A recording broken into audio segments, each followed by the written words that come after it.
I'm on a radiation monitoring team for Russia. I know why your minds are all instantly going. And you were right. Chernobyl. It is a very high-paying job, but I only actually do work once or twice a month.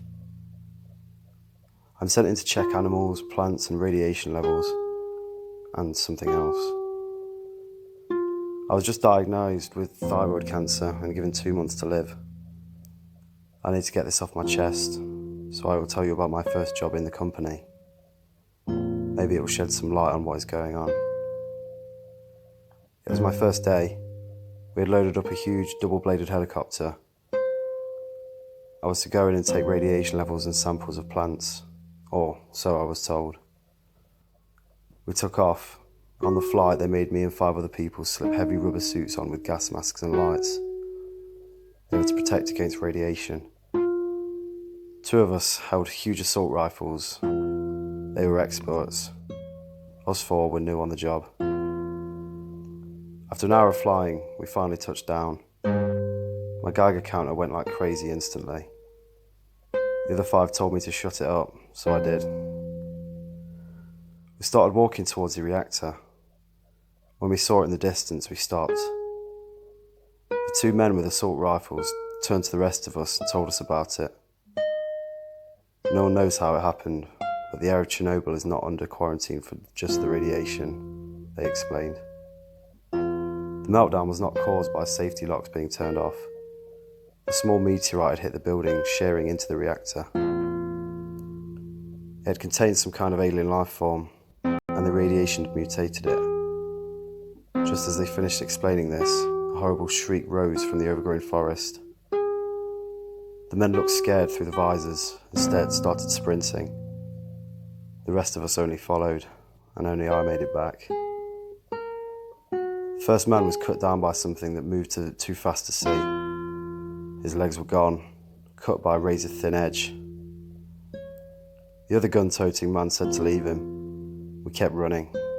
I looked back, and I still wish I didn't. A grey humanoid figure stood over his corpse. Its skin was stretched tight over its body frame. Its overly long arms and legs were nearly grotesque. It squatted over the man. I could see its claws moving towards its moth with red stuff. I screamed and it turned to me. Its face was horrible. It looked human but impossibly thin. Razor-sharp fangs stretched in a chilling grin. No nose was on its face, just 2 slits. Then it ran. To this day, I don't know how it lived. It was going at least 60 miles an hour, and it swung one long grey arm at me, tipped with razor-sharp claws. It cut through the radiation suit, letting the toxic air pour in. I held my breath. It kept running, and cut down 2 more people as it did. I slowly passed out from holding my breath. I crumpled to the ground. I frantically slapped my hand over the wound in my suit, but to no avail. The creature was having a showdown with the last man with the gun. He shot, but the inhuman speed that the thing possessed allowed it to easily sidestep him, and casually swung its arm, throwing its head onto the trees. One of the new people, Alison I think, stood up shakily. The thing grinned again, and the last thing I remembered before passing out was a horrible creature picking her up and throwing her like a rag doll. I woke up in hospital. After I survived the attack, they sent me on more and more operations. The goal was to study the thing, but every mission I came back alone. I don't know why I was the only survivor, but for the first 10 years I didn't care. 3 million a mission, I was rich. But now with 2 months to live, I need to get this off my chest. Chernobyl isn't what you guys think it is, and Chernobyl will never be safe.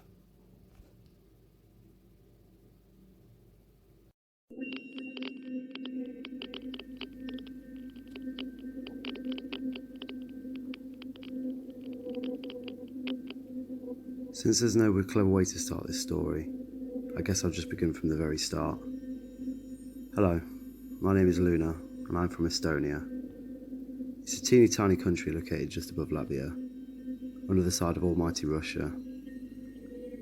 If I could say a few words about myself, I'd mention my bad eating habits, love for makeup, an unhealthy obsession with creepy exploration trips. Well, this is at least what my parents thought of my little hobby. Ever since my time in the world began, I was fascinated by old, ready to collapse buildings and houses. What can I say? I was a weird kid. But there was something that really got me going, even more than the old creepy buildings and the adrenaline raised by exploring. Something that you think about in bed before drifting to sleep, or in the morning before your eyes even open. Something that eats you up inside and tingles the back of your spine. For me, this is the topic of man-made disasters. Human-instigated disasters are usually the result of things going wrong in our complex technological society. They include blackouts, hazardous material spills, air pollution, house fires, radiation leaks, food or water contamination, and industrial chemical releases. So if you think about Hiroshima, the Union Carbide gas leak, 3 Mile Island nuclear explosion, these are man-made disasters.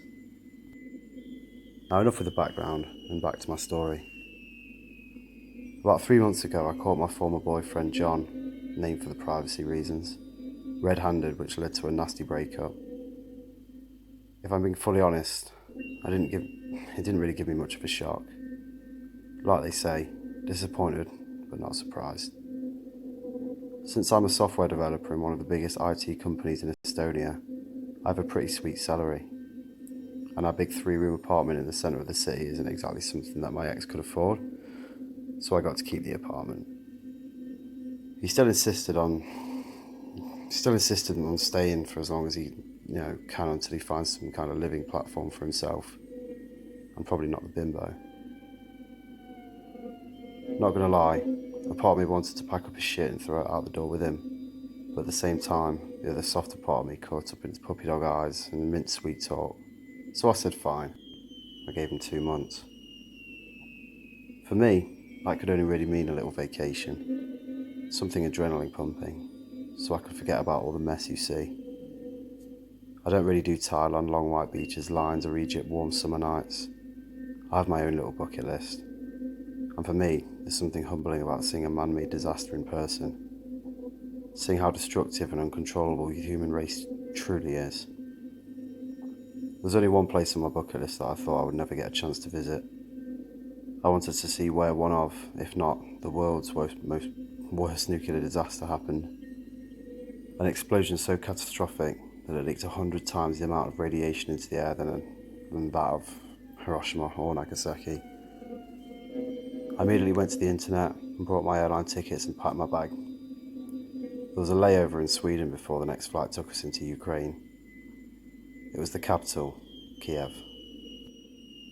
I got a hotel room and, some much needed sleep for the exploration ahead. I was able to get a local bus service to take me right outside of the city of Chernobyl the next day. It was about a 6-kilometer, 4-mile walk to the reactor and to the city of Pripyat. I retrieved my backpack from the trunk and began my trek. Everything was so quiet, almost too quiet. It almost felt as I could possibly hear my own shaking heartbeats, which was unsettling. We always hear praises of the might of Mother Nature, how it renders useless man's creations and bears life above the ruins. But it's something that is always felt, but never on such a huge scale. This place is the place of these contrasts, and it's pretty hard to describe the overall atmosphere. Well, the atmosphere that I experienced during this trip at least. On the contrary, it felt like I was in a kind of paradise above a different planet. The nearby buildings decay in a lonely atmosphere, while possession of who lived there still remain. Anything of any worth was taken by looters at the time. I ventured into the city, taking in silence and perilous views. It was pure bliss. I passed the infamous Ferris wheel and the remnants of a once lovely carnival. Tall buildings paint the perimeter of the city, and vehicles lay untouched throughout the streets. Everything has been overtaken by plant life. Nature has truly thrived since humans left this area. Deer, bison, wolves, crows and birds appear in the abundance.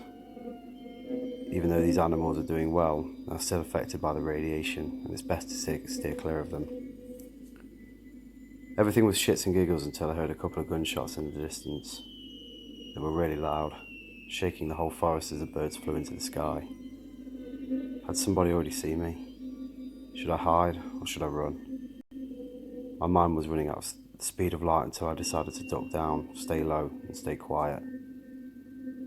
A couple of minutes went by without any signs of military nearby, or in fact, any sort of human activity at all, until a really loud siren went off. Like, really loud. It almost sounded like a civil defence siren.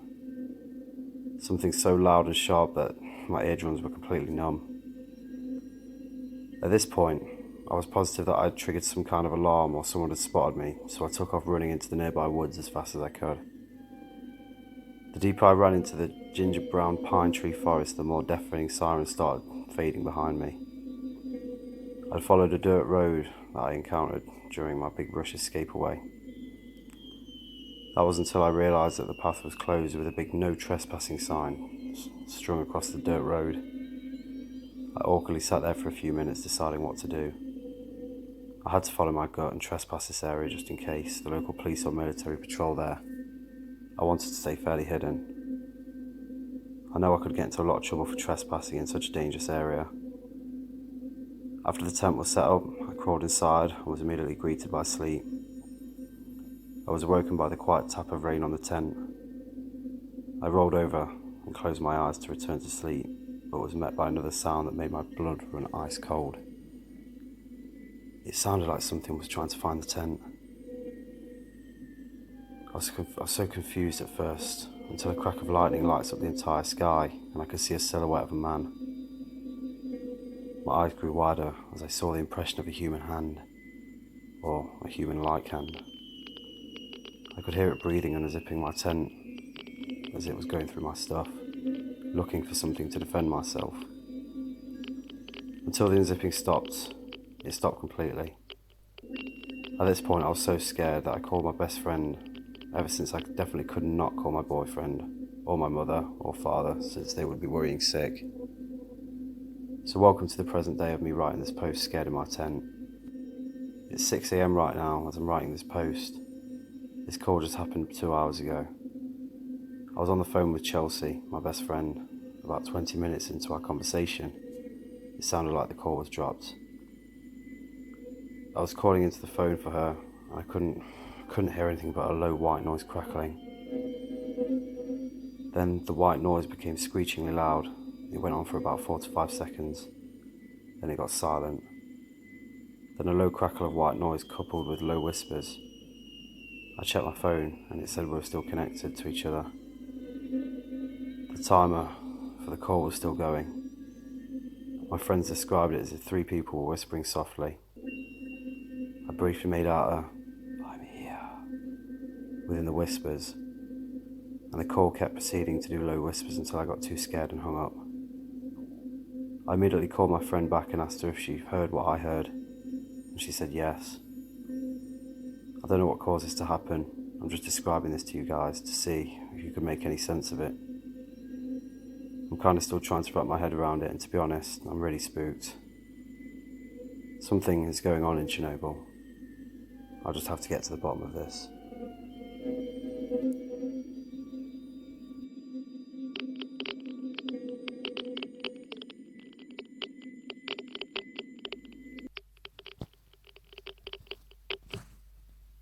Please forgive me for my poor English, because it cannot be my primary choice language. Please, call me Yori. I'm a musician in the taverns of Northern Europe for drinks and for the generosity of patrons. I was once classically trained pianist.